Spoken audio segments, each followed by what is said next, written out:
Welcome to our DIY cleaning tools tutorial. In this video, we will teach you how to make your own cleaning equipment using simple hacks. We all know how important it is to keep our toilets clean, but those toilet brushes can be expensive and gross. Here is a simple hack: use an old mop head instead.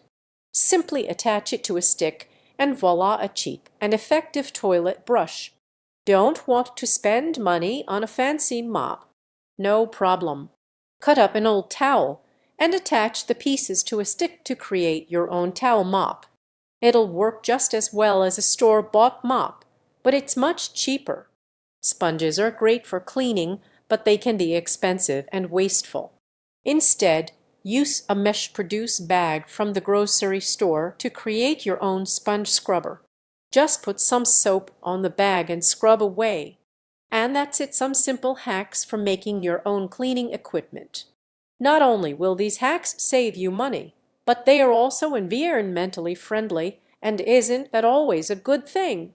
Thanks for watching.